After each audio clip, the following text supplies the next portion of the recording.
Hola, qué bueno que nos acompañan. Y en esta ocasión nos pareció aún apropiado compartir esta charla que compartimos con nuestro grupo de estudio en la apertura de Yom Kippur, este memorial, esta cita, este tiempo señalado. Esperando que sea de bendición para todos ustedes. La importancia del templo. Año con año, la mayoría de los judíos participan de alguna manera en un Seder de Pesaj y observan Yom Kippur. Ahora, los momentos más dramáticos del servicio de Yom Kippur ocurren justo cuando el día está por terminar. ¿Qué sucede? Al concluir este día sumamente sagrado, suena un toque de shofar largo, a lo que la congregación responde: el año que viene en Jerusalén. La misma esperanza se expresa al final del Seder de Pesaj. Quienes han participado del Seder de Pesaj, al final, al terminar, con mucha intención, con toda esperanza, eh, se comparte y uno a otro se dice, se le dice el año que viene en Jerusalén. ¿Están de acuerdo? Ahora, esto no es una coincidencia. Ha notado también que para muchos judíos la ceremonia nupcial concluye cantando la frase: si te olvido, oh Jerusalén, que mi mano derecha pierda su destreza. Luego, el novio rompe un vaso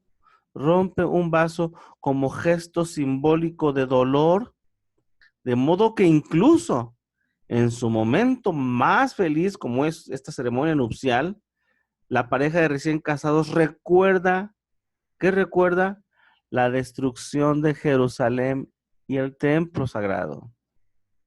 Esto concuerda con el siguiente versículo: que mi lengua se pegue a mi paladar, si no me acuerdo de ti, si no pongo a Jerusalén por encima de mi mayor gozo. Pero nuevamente, la pareja rompe un vaso en memoria, en memoria, y como un gesto simbólico de dolor por la destrucción de Jerusalén y del templo sagrado. Las sinagogas. Las sinagogas de todo el mundo se construyen apuntando o viendo a Jerusalén. De aquí se levanta una pregunta: ¿por qué hay tanto énfasis en recordar a Jerusalén y el templo? ¿Por qué hay tanto énfasis en recordar a Jerusalén y el templo? Jerusalén es el lugar donde la Shejinah, donde la presencia de Dios, donde la misma presencia de Dios se siente más intensamente que en cualquier otro lugar de la tierra. Para el judío promedio surgen numerosas preguntas. ¿Cuál es la fuente de la singularidad de Jerusalén? ¿Por qué Jerusalén es la única ciudad mencionada en nuestras oraciones? ¿Cuál es la fuente de su santidad, el misterio de su origen? Y la respuesta es el templo. El templo. El Talmud de Jerusalén hace una declaración asombrosa. La generación en la que el templo no se reconstruye debe considerarse como si el templo fuera destruido en esa generación.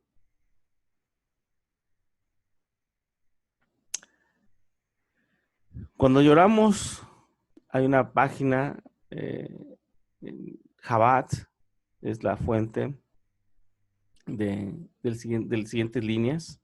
Dice: cuando lloramos por el templo, el Beit Hamikdash, dice, no estamos de luto por un edificio que fue destruido hace 2000 años. Nuestro duelo debe estar dirigido al darnos cuenta de que cada generación está obligada a reconstruir el templo y que nuestro fracaso en hacerlo tiene poco que ver con la política, el debate sobre quién tiene el control del monte del templo o la amenaza de las naciones árabes. A pesar de que la Jerusalén moderna es una ciudad hermosa y reconstruida, todavía lloramos porque su corazón y esencia se encuentran en ruinas. Esto es el templo, que es el corazón y la esencia de Jerusalén. Cuando hablamos de Jerusalén en nuestras oraciones, estamos hablando del templo y su servicio, de la intensidad de la presencia de Dios en su lugar santísimo y del gobierno anticipado de Dios sobre Jerusalén y sobre el mundo entero. El templo es el testimonio de que la Shejinah o la presencia divina descansa entre Israel. Es aquí donde los sueños, aspiraciones y esperanzas del hombre pueden encontrarse y realizarse.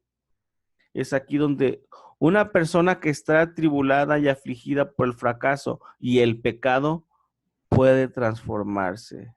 En el templo de Jerusalén, la conciencia de la presencia de Dios era tan intensa y profunda que nadie podía negar su poder.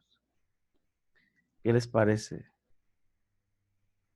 Y estamos tratando de llegar a por qué es tan importante el templo, por qué es importante Jerusalén y por qué es importante el templo. ¿Por qué es importante Jerusalén? Por el templo. ¿Y por qué es importante el templo? Dice aquí, porque es el corazón y esencia de Jerusalén. Porque dice, cuando hablamos de Jerusalén en nuestras oraciones, estamos hablando del templo y su servicio, de la intensidad de la presencia de Dios en el lugar santísimo, como parte del templo, y del gobierno anticipado de Dios sobre Jerusalén y sobre el mundo. ¿Desde dónde? Desde el templo, desde Jerusalén. También, ¿por qué? Porque el templo es el testimonio de que la presencia divina descansa entre Israel. ¿Por qué también es importante? Porque en el templo, una persona que está atribulada y afligida por el fracaso y el pecado puede transformarse. Así, el templo era un lugar de oración, pero la más prominente característica de la adoración en el templo o de los servicios en el templo en las mentes de la gente eran los sacrificios y ofrendas. Dentro de la adoración en el templo, dentro del servicio en el templo, a la gente se le permitía ofrecer ofrendas individuales. Durante el periodo del segundo templo, las oraciones fueron añadidas al servicio. Expiación y perdón eran el objeto del sacrificio en el templo, del servicio en el templo. El Salmo 48 describe al monte de Sión como el lugar de los sacrificios del templo y como el lugar de gozo de toda la tierra. Dice el Salmo 48, el cual hay un canto, y dice el versículo del 1 y 2, perdón. Grande es el Señor y digno de ser en gran manera alabado. En la ciudad de nuestro Dios, en su monte santo. Dice, hermosa provincia, y dice, el gozo de toda la tierra. El gozo de toda la tierra es el monte de Sión, a los lados del norte, la ciudad del gran rey. Una interpretación judía de este pasaje retrata algo de la verdadera esencia de los sacrificios para la adoración en el templo. La interpretación es, el gozo de toda la tierra significa que ningún israelita estaba en angustia mientras que el templo estuviera de pie. Porque cuando un hombre entraba allí, cargado de pecado, y ofrecía un sacrificio, él era perdonado. Podría tener un gozo mayor que el sentimiento de que salía de allí justo. ¿Qué les parece? Por eso Jerusalén, dice este salmo, es el gozo de toda la tierra. Era el gozo de toda la tierra. Había un gozo mayor que el sentimiento de que el que salía de allí salía justo, limpio, puro, sin peso por el pecado. No, en lo absoluto, no había gozo mayor que ese. Por eso dice el Salmo y la interpretación, hermosa provincia, el gozo de toda la tierra. Seguimos hablando acerca del templo, el punto focal del culto judío. Como notamos, el templo era fundamental para la vida religiosa judía. Muchos judíos creían que el pecado en sí solo podía superarse trayendo una ofrenda por el pecado en el templo. Sin este perdón, el pecador estaba condenado al distanciamiento de Dios, lo que equivale al alejamiento de la existencia. Pero el canal del sacrificio ahora estaba cortado. El canal del sacrificio ahora estaba cortado. El Talmud dice, refiriéndose a la destrucción del templo,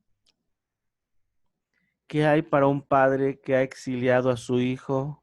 Y hay de los niños que han sido desterrados de la mesa de su padre.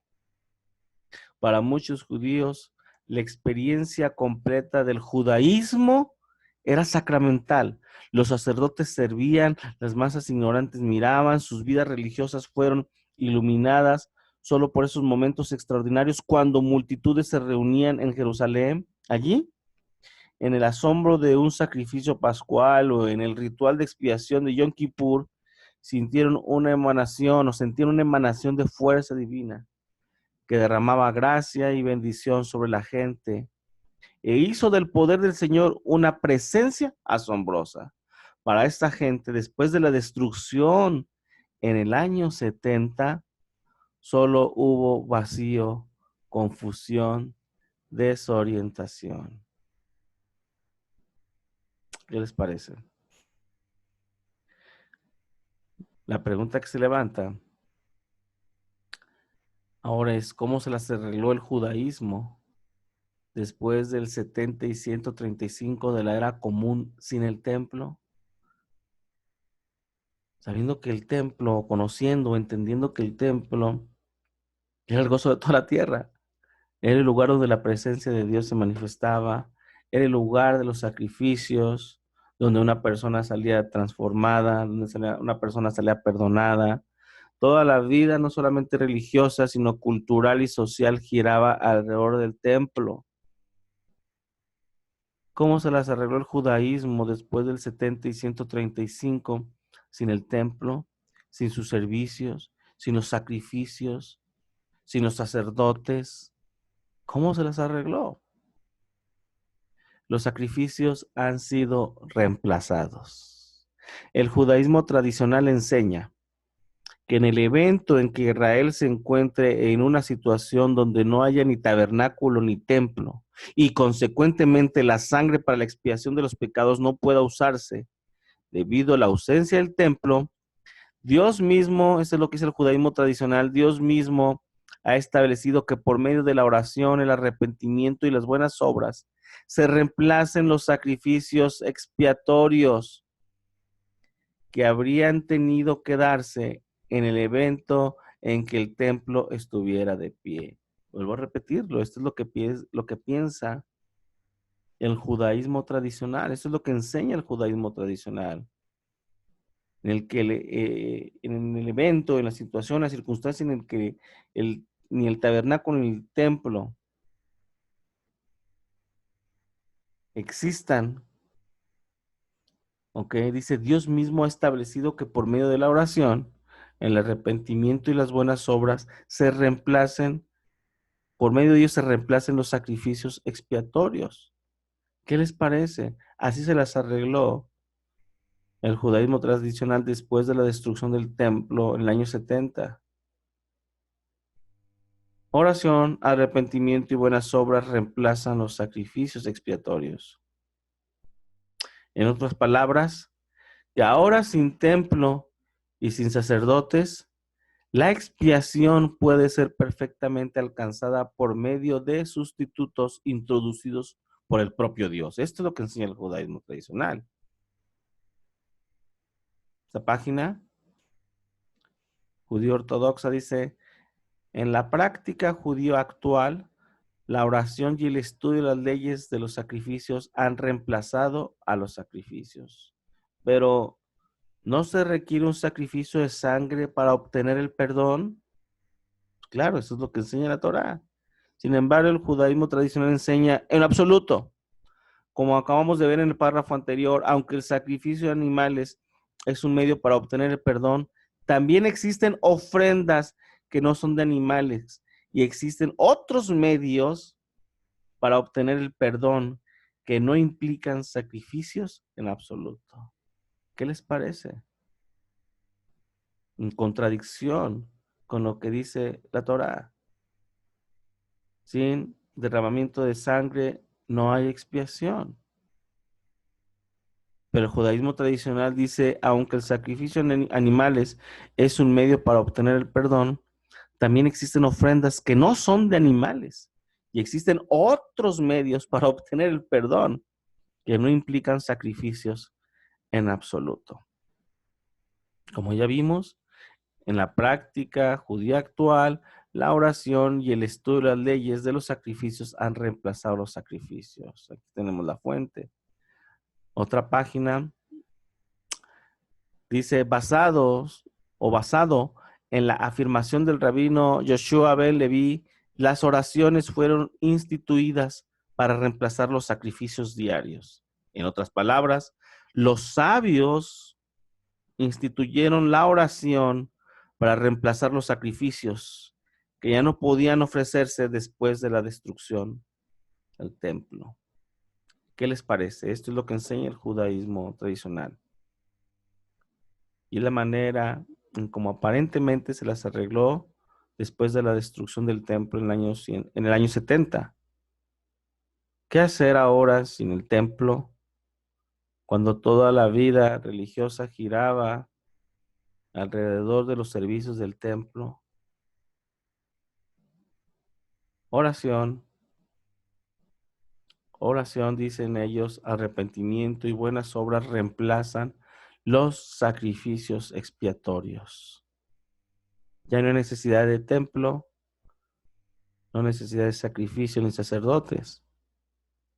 En la práctica judía actual, la oración y el estudio de las leyes de los sacrificios han reemplazado los sacrificios. Esto es lo que enseña el judaísmo en la actualidad, el judaísmo tradicional en la actualidad. La reconstrucción del templo, una prioridad y necesidad.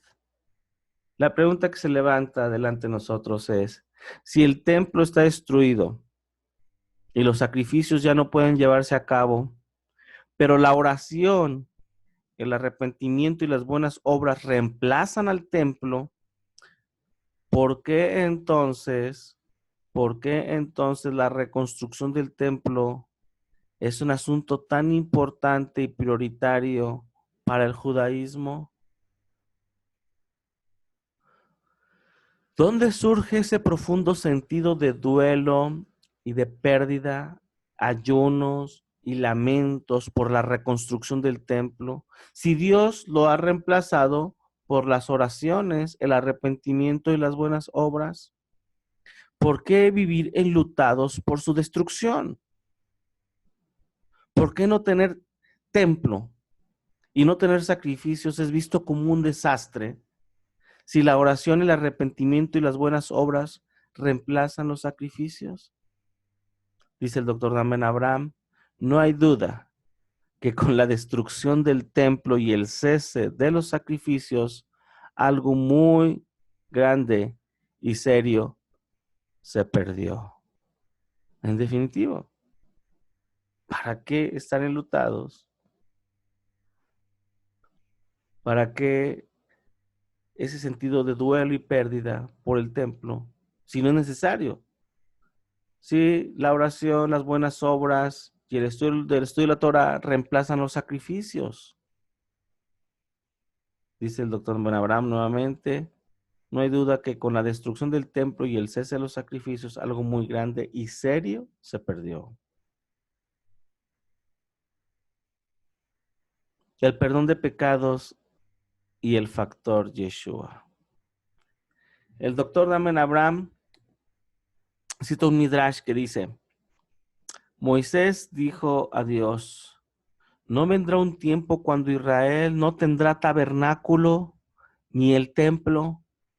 La respuesta divina fue, para entonces yo daré uno de sus hombres justos a favor de ellos y entonces les perdonaré sus pecados.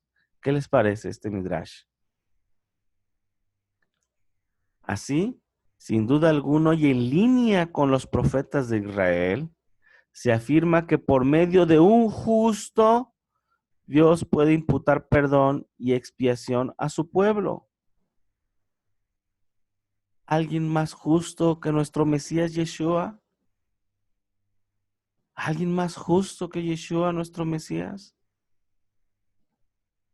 Dice Isaías 53, un pasaje conocido de todos nosotros, del versículo 3 al 7. Despreciado y desechado entre los hombres, varón de dolores, experimentado en quebranto, y como que escondimos de él el rostro, fue menospreciado y no lo estimamos. Ciertamente llevó él nuestras enfermedades y sufrió nuestros dolores, y nosotros le tuvimos por azotado, por herido de Dios y abatido. Mas él herido fue por nuestras rebeliones, molido por nuestros pecados. El castigo de nuestra paz fue sobre él, y por su llaga fuimos nosotros curados. Todos nosotros nos descarriamos como ovejas, cada cual se apartó por su camino. Mas el Señor, mas Dios, mas nuestro Padre, cargó en él el pecado de todos nosotros. Angustiado él y afligido, no abrió su boca. Como cordero fue llevado al matadero, y como oveja delante de sus trasquiladores, enmudeció y no abrió su boca. El doctor Don Ben Abraham cita ahora una porción del Zohar que dice lo siguiente: en tanto que los hijos de Israel habiten la tierra santa, los rituales y sacrificios que realizan en el templo remueven todas las enfermedades del mundo, pero ahora, sin templo, solamente el Mesías puede hacerlo. ¿Qué les parece? Aún sus libros lo dicen, aún su literatura lo dice, que solamente el Mesías, solamente un justo puede expiar los pecados. En ninguna parte de la Torá vamos a encontrar una, um, eh, algún ajuste, alguna legislación a la Torá escrita que diga que ahora los sacrificios han sido reemplazados y que ahora la oración, las buenas obras pueden reemplazar los sacrificios. No hay tal enseñanza en la Torá. Y tal enseñanza contradice a la Torá.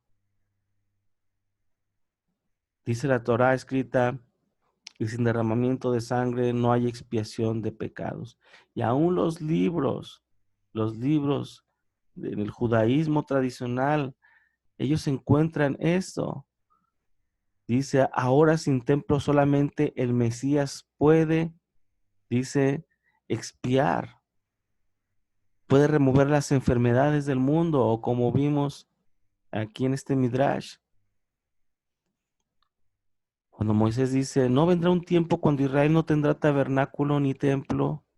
Y la respuesta divina fue, dice, para entonces yo daré uno de sus hombres justos a favor de ellos, y entonces les perdonaré sus pecados. Sus mismos libros lo dicen, lo enseñan. Los sufrimientos y muerte de Yeshua, entonces, trajeron méritos extraordinarios a nuestro favor y entraron en la mente de nuestro Dios desde antes de la fundación del mundo, como lo dice el apóstol Pedro. Fuimos rescatados con la sangre preciosa del Mesías, ya destinado desde antes de la fundación del mundo. De aquí que estos sufrimientos se volvieron una exigencia profética. Así, los profetas en tiempos bíblicos y los emisarios en el primer siglo tuvieron la tarea de reforzar y hacer entender al pueblo este hecho, ya que no se concebía un Mesías que sufriera y que muriera en el ejercicio de sus funciones. En Mateo 16:22 dice, entonces comenzó Yeshua a declarar a sus discípulos que le era necesario ir a Jerusalén y padecer, y padecer. Dice, y padecer mucho de los ancianos, de los principales sacerdotes y de los escribas, y ser muerto y resucitar al tercer día. Hechos 3, 17 y 18. Mas ahora, hermanos, sé que por ignorancia lo habéis hecho, como también vuestros gobernantes, pero Dios ha cumplido así lo que había antes anunciado por boca de todos los profetas, que su Mesías había de padecer. Hechos 17, 2 y 3. Y Pablo, como acostumbraba, fue a ellos y por 3 días de reposo discutió con ellos, declarando y exponiendo por medio de las escrituras que era necesario que el Mesías padeciese y resucitase los muertos, y que Yeshua, a quien yo anuncio, decía Pablo, decía, es el Mesías. Fue a causa o como resultado de la obediencia de Yeshua, de nuestro Mesías, y, y a causa y como resultado de su padecimiento, la muerte, que fue coronado de gloria y honra, como lo declara el autor de la carta a los Hebreos. Y aunque era hijo, por lo que padeció, aprendió la obediencia y habiendo sido perfeccionado, vino a ser autor de eterna salvación para todos los que le obedecen, y fue declarado por Dios sumo sacerdote según el orden de Melquisedec. A través de su sacrificio expiatorio fue posible que nuestros pecados fueran perdonados, cancelados, borrados, sobre todo aquellos para los que el sistema levítico no tenía provisión.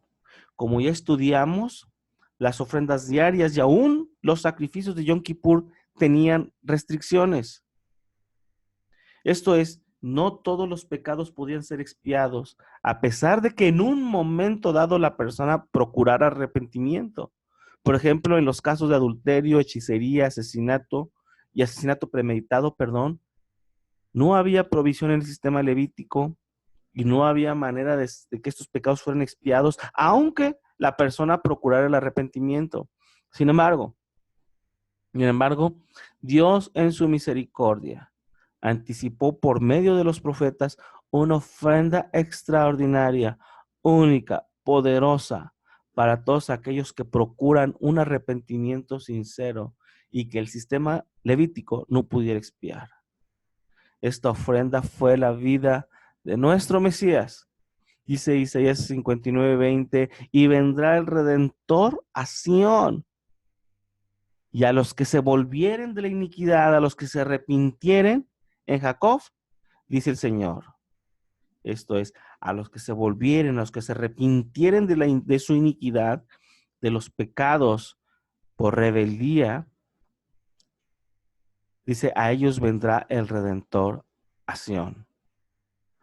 Así, Dios prometió que enviaría un redentor a favor de aquellos que, habiendo cometido pecados intencionales con el agravante de rebelión y que no podían hallar justificación por ninguna provisión existente en la ley de Moisés, Dios enviaría un redentor para ellos. Como vimos, había pecados de muerte que aunque la persona luego se arrepintiera, no había expiación para ellos. Bendito sea nuestro Dios, inmensamente misericordioso y lleno de gracia, que prometió perdonar incluso a tales transgresores por medio de un recurso escondido desde antes de la fundación del mundo. ¿Cuál es este recurso? Un redentor que enviaría a Sión, su elegido y justo Mesías, Yeshua. Dice Isaías 53, 4 y 5, ciertamente llevó él nuestras enfermedades y sufrió nuestros dolores, y nosotros le tuvimos por azotado, por herido de Dios y abatido, mas él herido fue por nuestras rebeliones, molido por nuestros pecados. El castigo de nuestra paz fue sobre él, y por su llaga fuimos nosotros curados. Pablo afirmaba esto cuando hablaba en las sinagogas del primer siglo. En Hechos 13, 38 y 39 tenemos, sabed pues esto, varones hermanos, que por medio de él, de Yeshua, se os anuncia perdón de pecados y que de todo aquello que por la ley de Moisés no pudiste ser justificados, en él, esto es, en Yeshua, es justificado todo aquel que cree. ¿Qué les parece? Otra versión dice, y que de todas las cosas de las cuales no podían ser declarados sin culpa mediante la ley de Moisés, todo el que cree es declarado sin culpa por medio de éste. Dios espera que nos acojamos, que nos cobijemos, que nos abriguemos en este recurso, a esta provisión tan grande. Y promete que aun cuando los pecados hayan sido categorizados a nivel de pecados de muerte, pecados imperdonables, pecados en soberbia, por medio de este recurso divinamente ordenado, Israel puede alcanzar perdón y limpieza. De aquí la importancia de no separarnos, desligarnos y negar a Yeshua. La única esperanza para los pecados cometidos con soberbia y rebeldía. Y dice en 1 de Juan, este es el mensaje que hemos oído de él y os anunciamos. Dios es luz y no hay ningunas tinieblas en él. Si decimos que tenemos comunión con él y andamos en tinieblas, mentimos y no practicamos la verdad. Pero si andamos en luz, como él está en luz, tenemos comunión unos con otros. Y la sangre de Yeshua, el Mesías, su Hijo, nos limpia de todo pecado. Si decimos que no tenemos pecado, nos engañamos a nosotros mismos y la verdad no está en nosotros. Si confesamos nuestros pecados, Él es fiel y justo para perdonar nuestros pecados y limpiarnos de toda maldad. Si decimos que no hemos pecado, le hacemos a Él mentiroso y su palabra no está en nosotros. Así es que con toda confianza podemos decir que los que nos acogemos a los méritos de Yeshua, aunque el templo esté destruido, con sus servicios, con su sacerdocio, no estamos sin sacrificio por el pecado, porque la ofrenda del Mesías es válida una vez y para siempre. Bendito eres tú, oh Señor, nuestro Dios, Rey del universo, que nos das perfecto perdón y expiación por los méritos de Yeshua, nuestro Mesías. Amén y amén.